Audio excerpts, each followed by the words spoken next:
Just wanted to keep it. Hi there, I'm John, And I'm Ash. and let's talk magic.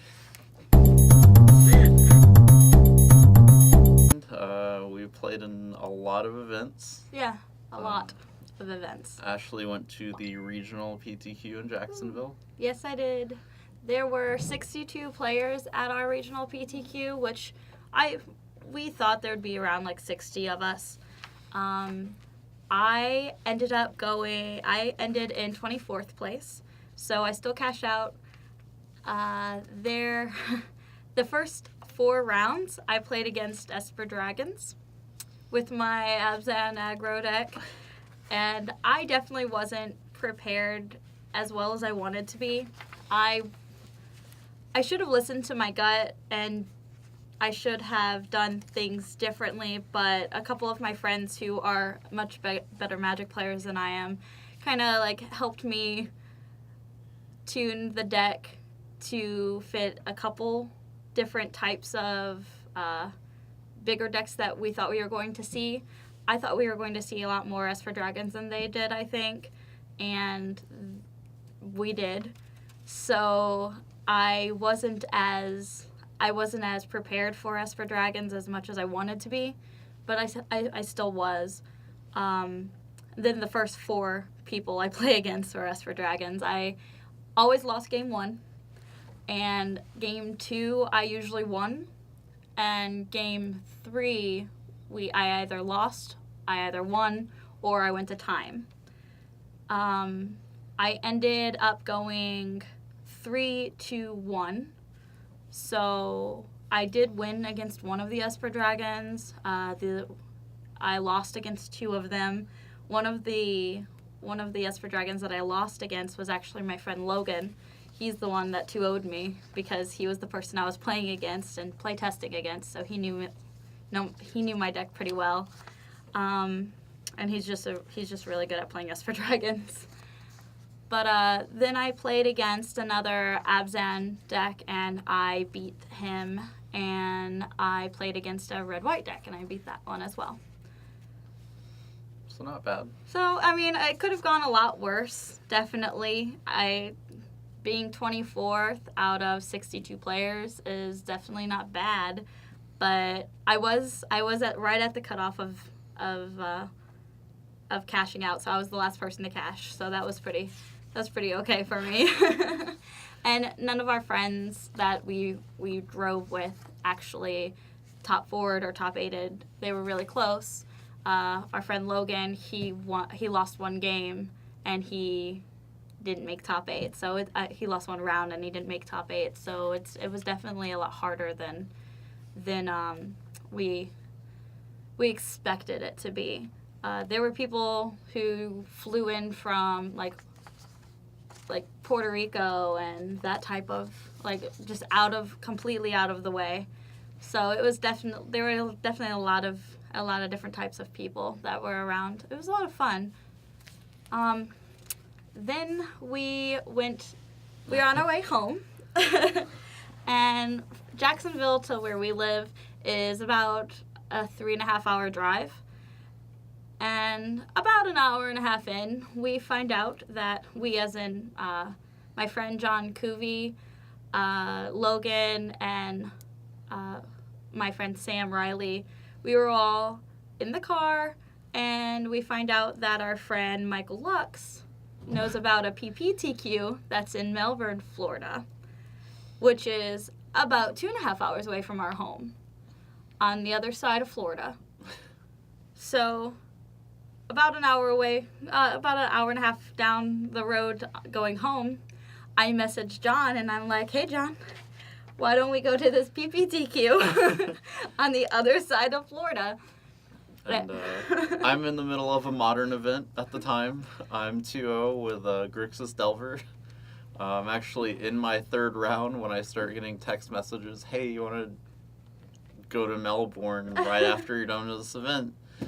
So I say, as long as I'm not driving, I'm in. Come pick me up. I'll be done in about 2 hours. So I end up going 3-1, hopping in a car, grabbing a change of clothes, and then we go to Melbourne. Yeah, we lucked out, and we got one of our friends, Michael Lux. So we got Lux to drive us. So we came all the way back to Tampa and then drove to Melbourne, got a crappy hotel in Melbourne, and then played in a PPTQ that day. It was at this place called Get Your Fun On, and it was our first time there.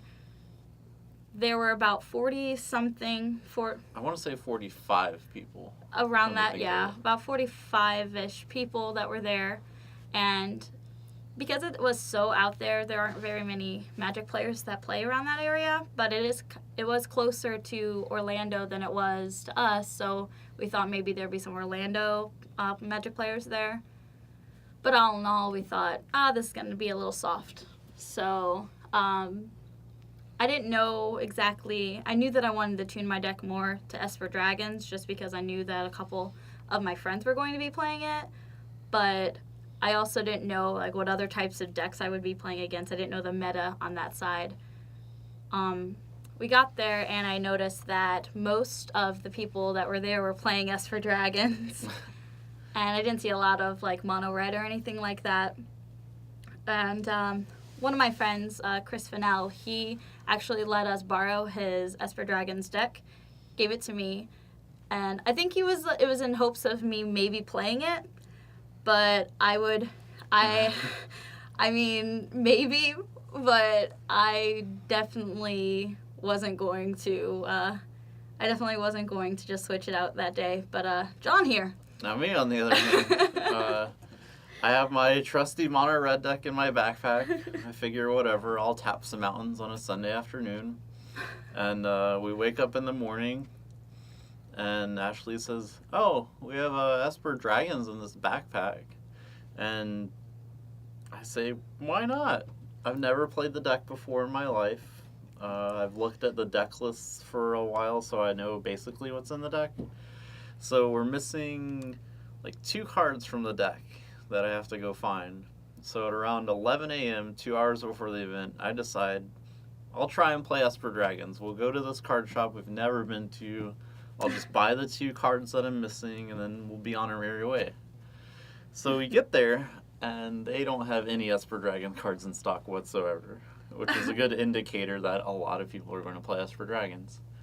But luckily, our good friend Logan had a Dragon Lord Silumgar, which is the main card I needed. So I got to put that on my sideboard, and then I just played a Temple of Silence instead of a Temple of Enlightenment, and we were off. Yeah. So out of our car, we had myself, we had John, we had Logan, and we had our friend Lux. And after, 6 rounds? Yep, Yeah, 6 after rounds. 6 rounds, they cut the top 8, and 4 of the 4 of us make top 8, and then 4 other people who were inside of the event. Yep. Sadly, John and Lux got paired in the quarterfinals. I was paired against a metamorph, a megamorph deck that I lost to. Game 3, I mulled to 4. I mulled the 5, and didn't get to play Magic. So that really stunk. But I mean, it happens. That's basically half of Magic, and John beat his quarterfinals I beat Lux, and then went into the semifinals. and then I lost. But you beat Lux with his cards? No, they weren't Lux's cards. They were Fennell's cards. Yeah. Oh, but and Logan also lost in the quarterfinals in Game 3. It was just bad draws. He bricked at the end there. In the semifinals, John was in Game 3 and he was winning, and then there was a judge call, and it turned into a game loss For me, for John. So in Game 3. So in Game 3, that's so how my he event lost. ended. It was really rough beats. We found out that it was actually a bad judge call at the end there, so that made it all the worse. We didn't find out until days later. Yeah, we though, didn't find so- out until a couple days later, but it was still something that I was very salty about. I think I was more salty than John was. Yeah. So did he just make a mistake, or was it a locals? Okay, so the call was I have 3 cards here, and I'm resolving a Dragonlord Ojutai trigger. So you pick up the 3 cards, and I was already winning and playing a little sloppy, so I put them right here. So one of these cards is touching one of these cards. Now at professional REL, this would be a game loss for drawing extra cards. But I've talked to multiple judges since then, and they've all said that at a competitive REL, it should have just been a warning. Yep. So if I was playing on the Pro Tour, it would have been a game loss, but it probably shouldn't have at the PPTQ level. So Yeah, John was at 17. His opponent was at 4. It was game 3. She didn't have anything inside of her, like, in her hand that was going to make a comeback or win or do anything like that. I was watching both sides. And John threw his hand 3 cards down, and then when he picked up these, he threw those down, and corners touched. You can obviously see the difference between his hand and the 3 cards, but because the corners touched, the head judge asked the attending judge as well to describe what happened, what he saw, and he also says that that you can blatantly see the differences of the 2 piles, but the head judge, who was a level 2, made a mistake, and he said that he was going to call it a game loss. So John lost his semifinals because of a bad judge call. So that's definitely something that I was very upset about. Very upset. But obviously, in those kind of situations, you keep your cool. Even if you're upset, don't, like, I could have gotten in trouble if I said something that I shouldn't say, if I was inappropriate at all, and I definitely wanted to be inappropriate, but obviously I had to keep my composure.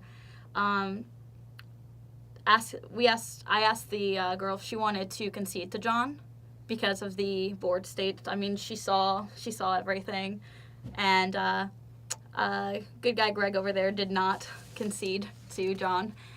So the other thing was asking if she could ask the judge to bring it down to a warning.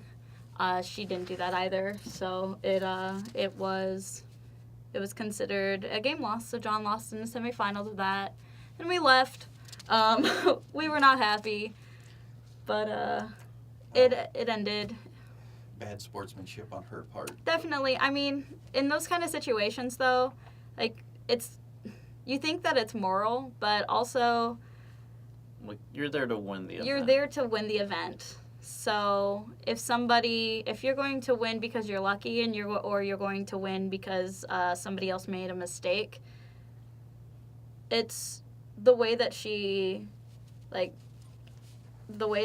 it probably wasn't the best way, but there are people who will try to snake their way to victory. So you always have to, it sucks being the good guy because you get stomped on a lot, but I like to think that karma will even that out for you, at least make you do better and not mess up. It's a lesson that you'll never forget. So if you ever make the Pro Tour, you'll never touch those cards. I mean, I guess the moral of the story is when you're winning, still don't get cocky. That's what that's what we've took out of it. Don't play sloppy. Yeah. Just continue.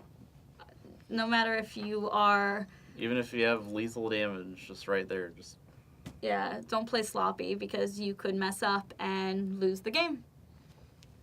All right, and getting back to the Jacksonville event. Mm-hmm. So if you win a PPTQ, can you fly and play in any event? Yes. You can play in any of the regional PTQs, yeah. Actually, in the New Mexico regional PTQ, apparently there were only I think there was 20 players or something like that. So I could have totally went to New Mexico and spiked that event. That would have been sweet. But, I mean, you don't know how many people are going to be in each event ever. Apparently, Chicago had so many people that they ran out of the Lilianas to give out to everyone. We also got our foil Liliana, so that was pretty sweet. But all the extras they have to ship back, and then we also got these deck boxes that say like the regional PTQ competitor on them, and any of the extras they had to ship back the Lilianas and just destroy the other boxes because it cost too much. Yeah, it was really intense. But Chicago, they didn't have enough enough Lilianas to pass out to all the players. That's how many people there were, so that's crazy. I'm glad I didn't play in that event. All right. Did you guys play anything else earlier this week, Monday or Wednesday? Both. I went 2-2 on Monday. I fell victim to some variants. I kept multiple hands that had 3 lands, 3 spells, and just never drew another spell in the whole game. That was with Esper Dragons again. And then last night, I lost round 1 to the mirror match, won 3 rounds in a row, and lost round 5 to another bad judge call. John's really good at getting those. It's been a wild week for me. For those of you who don't know, if your opponent plays Sidisi Undead Vizier and they put the exploit trigger on the stack, you can kill the Sidisi and they will not get to search their deck for any card they want. But I had a ruling made to the contrary, and my opponent got to Demonic Tutor for free, so that was something. So definitely, It's been a swingy week for me. yeah, John's definitely been on his highs and lows this week. Yeah. I played my Abzan deck, and I didn't really change it from the past weekend because I work and And it was the day after and Melbourne. it was the day after Melbourne, and I worked that day. So I didn't really change it at all, and it wasn't tuned to our meta. So I lost to I went to a draw in the first round, but his board state was a lot better than mine, and if we were able to continue playing, I would have lost. So I conceded to him. It was the first round. It is just a Monday Night Magic. I conceded to him because it was, I'm not going to make it. We were in our turns, and each one of our turns was taking forever. So I was just like, if we kept playing, eventually there's no way for me to come back from this board state. I don't have anything in my deck that would be able to allow me to. So instead of having us draw, I conceded to him. Then I won against Mono Red. I played against... I don't remember. I played against a lot of things. I know that I played against Esper Dragons. And Esper Dragons, one of them I lost against. And the Esper Dragons that I lost to, we were in game 3, and I bricked, and he had all 4 of his dig through times. So when he's getting to go through his entire deck, and I'm just drawing lands, it kind of plays itself out from there. But then I played against a Sidisi deck, and then we went home. We didn't finish because John was 2-2, so I dropped, and so I had to go to work the next day. So it's been our week so far. So far. We have another PPTQ on Saturday. Mm-hmm. This time only like 10 minutes from here, so we don't have to drive forever. Yeah. Is it Armada or Learn to Play? It's at Learn to Play. It's at Learn to Play. I still have to tune my deck. I don't have it completely the way that I want it to be in order to play against our meta and Esper Dragons. I'm still finding the way to get rid of Esper Dragons to make it not so dominating in our meta. And I'm playing it now. You play what works, right? Last video, I was explaining to you about my secret tech that I was going to bring to Jacksonville, the Foul Tongue Invocation, and I did. And it was so great. Amazing. So, one up on John. Ooh. Go Ash. Go Ash. Okay. And now I'm just playing 4 of the card Yeah, now John's Mm. playing 4 of them. and And gaining life. And off of it. actually, there's a lot of articles out that it's a really good card against for people who are playing my deck or anyone who's playing black, honestly, to have either, even if they don't have the dragons, to have that card inside of their sideboard or inside of their main deck even. So I feel like I was a little ahead of the game there and got my bragging rights on.